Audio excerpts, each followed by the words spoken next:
letters have been laced with anthrax.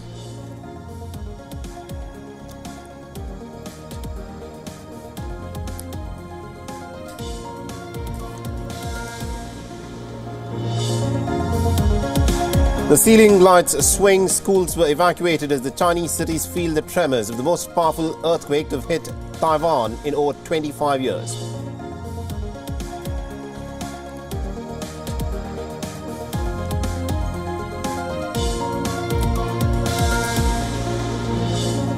And amidst a surge of mostly Syrian refugees entering into Cyprus, the island nation has called on EU measures to stem the tide, saying that the situation is virtually at the breaking point.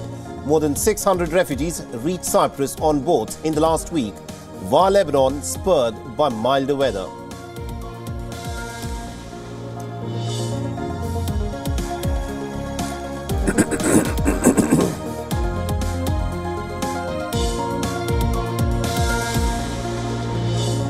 And China's home sales slump continues to hurt the major developers. The country garden's home sales have plunged by as much as 83% in the month of March, amid the escalating debt burden and cash crunch.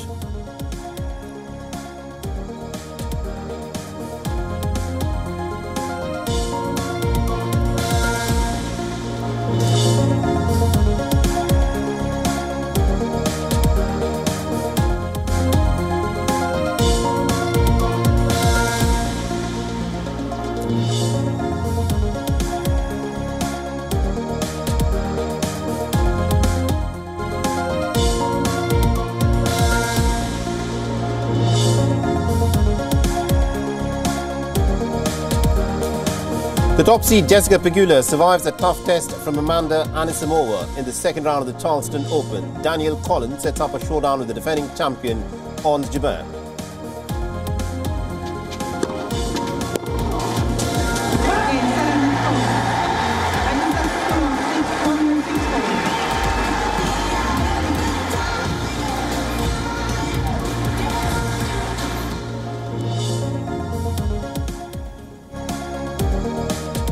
All right, so let's start with the big story that we are tracking on WION at this hour. The United States of America has so far maintained that it had warned Russia about an impending terror attack by extremists just weeks before the Crocus City Hall massacre that left at least 140 people dead. But now there is a report that has emerged in Washington Post that states that the United States of America had given Moscow some very specific intelligence mentioning that the famous Crocus City Hall was a potential target of a terror attack. Now, if the information was so specific, the question obviously is, why did the Russian authorities fail to clamp down and prevent this attack? Now, this report directly contradicts Moscow's claim that the United States' warnings were simply too vague and very general. And according to the Washington Post, this information was passed on to Russia just a day before the U.S. Embassy in Moscow had issued a warning on the 7th of March to the American nationals to avoid mass gatherings in the Russian capital. Vladimir Putin has publicly dismissed the American warnings just 3 days before the 22nd of March attack, calling them as outright blackmail and attempts to intimidate and also to destabilize the Russian society. The Russian Foreign Intelligence Service Director Sergei Narshikin has admitted on the 2nd of April that they did receive some information from the United States mentioning the Crocus City Hall, and he said that it was too general and did not allow us to fully identify those who committed this terrible crime, and that Russia had taken appropriate measures to prevent the attack. Now, it is a routine practice for the United States to share this kind of information about possible terror attacks under its duty to warn policy.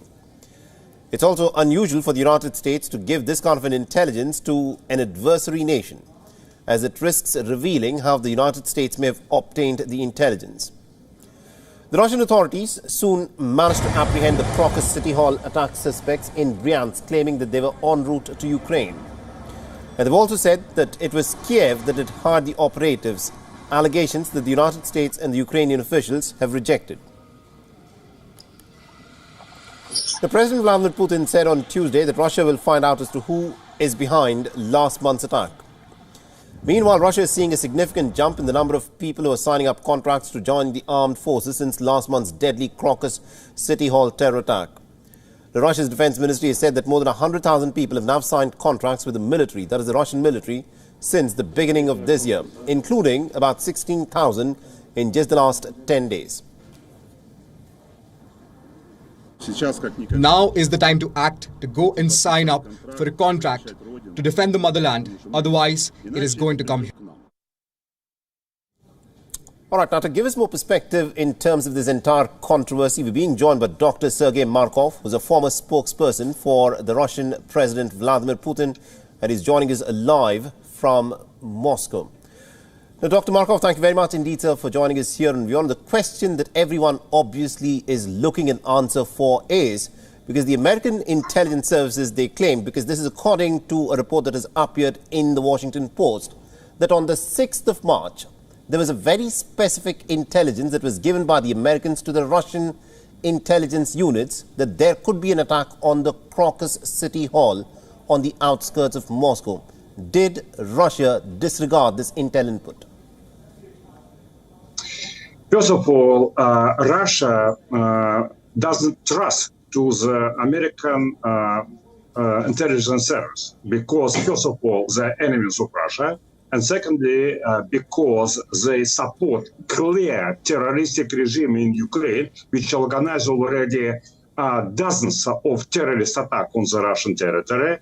And thirdly, because United Intelligence Service already have been lying in many, many cases, including famous accusation of the head of the Iraq that Iraq has a mass destruction weapon.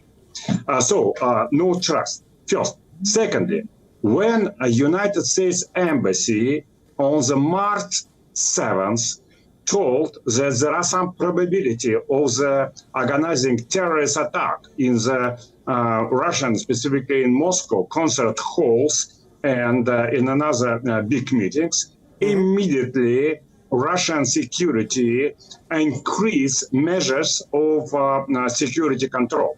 It was realistic information because also the Russian presidential elections had been scheduled for the March 17th, so just 10 days.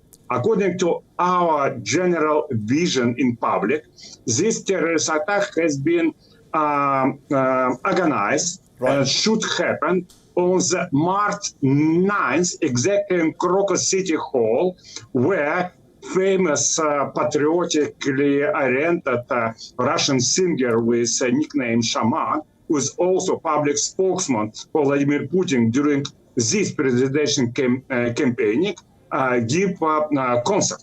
But this terrorist attack didn't happen because in a very big increasing of Russian security measures. Right. But after elections happened, of course, Russian security cannot keep the biggest level of the security measures forever.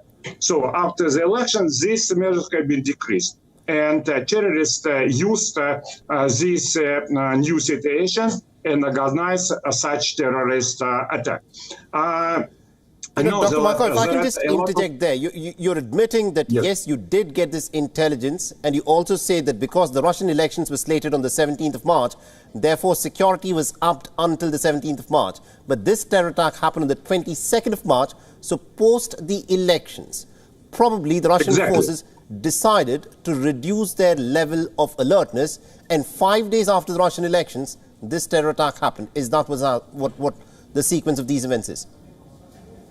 Yes, exactly. It was very realistic that such terrorist attack would happen before the presidential election. And also United States Embassy to Russia told that they could happen around March 8th. Because March 8th, it's also a very important day because it's a big holiday in Russia of International Women's Day. I would say it's a 3-day out walk, and dozens of millions of Russians celebrating this holiday in the many events. So, but also you should understand that Russian security took the highest level of the security control measures. But it's impossible to have the highest level security control measures forever. That's why they decrease this level after this period of and terrorists used this moment. And also no trust in Russia to the Washington because they're saying Ukraine? No. You know, probably no, Ukraine. But you cannot say that no, because terrorists immediately go to the Ukrainian border. I think you've made your point there, Dr. Markov. I think you've made your point there where you're indicating quite clearly that firstly, you do not trust the source. The Americans, you say that the Americans in the past have got their intelligence inputs wrong, and you also have admitted that Russians, after having upped the security till the 17th of March, did bring down the security measures which perhaps may have resulted in this terror attack. Thank you very much indeed, Dr. Sergei Markov, for joining us and getting us that perspective there. Now, Israel is facing a major diplomatic backlash over the airstrikes that resulted in the killings of 7 international aid workers who were providing food and other humanitarian aid to the Palestinians who at this moment are starving because of the Israeli blockade. Now, these aid workers were delivering the desperately needed food for the Palestinians in the Gaza Strip. The Israeli Defense Forces Chief of Staff, Herzi Halevi, has now issued an apology for the deadly Israeli airstrikes on an aid convoy in the Gaza Strip. And he says that this strike was the result of misidentification. Listen in. Last night, 7 employees of the World Central Kitchen were killed. The IDF completed a preliminary debrief. I want to be very clear. The strike was not carried out with the intention of harming WCK aid workers. It was a mistake that followed a misidentification at night during a war in a very complex conditions. It shouldn't have happened. Now, the Israeli Chief of Staff further added that an independent body will carry out a thorough investigation that will be completed in the coming days. The findings of the investigation will be shared with the World Central Kitchen and other relevant international organizations. On the other hand, Israel's closest ally, the United States, has also slammed the country over these strikes.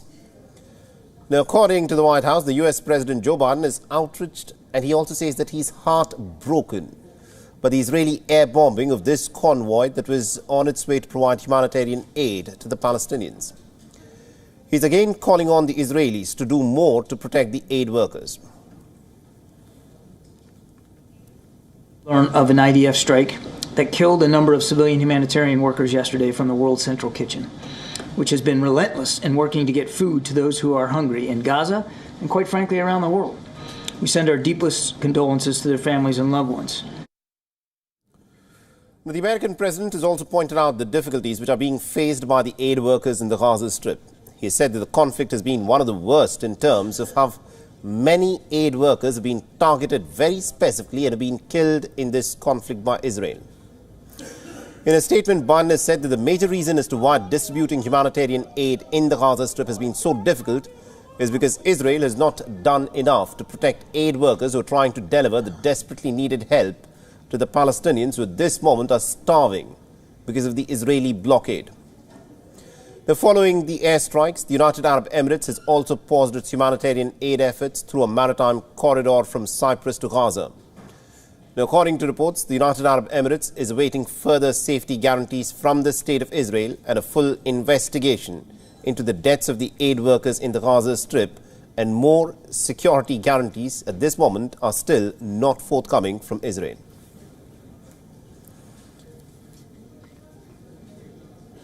And our correspondent Jody Cohen has been tracking this story pretty closely for us from Ra'anana in Israel, has sent us this report. Isn't it? Right, so Prime Minister Netanyahu called it a tragic incident and said that Israel will do everything to ensure that this sort of thing doesn't happen again. President Herzog apologised to the World Central Kitchen founder Jose Andres, and the IDF Chief of Staff Herzi Halevi said that this was an unintentional and grave mistake that followed misidentification at night during a war and in very complex conditions, and said that the work of the WCK is critical. Now, US Secretary of State Antony Blinken said that Israel needs to do more to protect aid workers.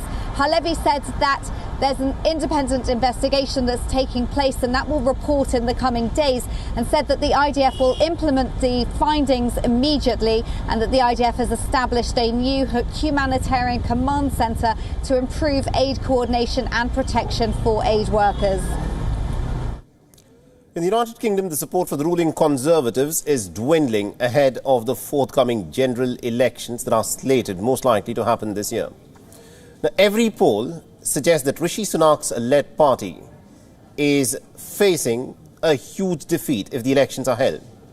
But the question, of course, is this: can the Tory chief defy the odds and navigate what would be the biggest ever electoral comeback that has never been managed by any incumbent since the 1970s? Support for the Conservatives in the United Kingdom under Rishi Sunak has now dropped to a new low of 23%. The polls are suggesting that the Labour Party could actually achieve a huge swing this time round and is slated for an extraordinary comeback. An Ipsos poll has suggested that every other age group now favours the Labour by at least about 13 points. And currently the Tories are trailing with about 20-point deficit. If the party is able to recover from it, then it will go down as the first party to do so in history. So, does Rishi Sunak have a chance to do this? Now, there still remains a large pool of undecided voters. Around 13 to 60% of them supported Tories back in 2019. And if they vote this time as well, then Tories could gain around 5% increase in the national vote share. Furthermore, some supporters of the Reform Party that was formed as a Brexit party in 2018 could also switch their allegiance, and they could vote for the Conservatives. Reforms control polling around 12%, which can give another boost to Rishi Sunak's party. But will this be enough to take on the Labour Party? The data that's been combined by the Financial Times shows that Tories will still trail Labour by about 8%, and the latter could secure a comfortable majority. There are not many issues that Conservatives have an edge in campaigning. As per a YouGov poll, 20% of the respondents believe that the Conservatives are the best party on any issue except defence and security. Conservatives are also facing a challenge for the Liberal Democrats in some areas. So the overall outlook only suggests that there might be no way that the Conservatives will remain in power after the upcoming polls. Rishi Sunak has said that he expects to hold an election in the second half of 2024, allowing time for better economic recovery.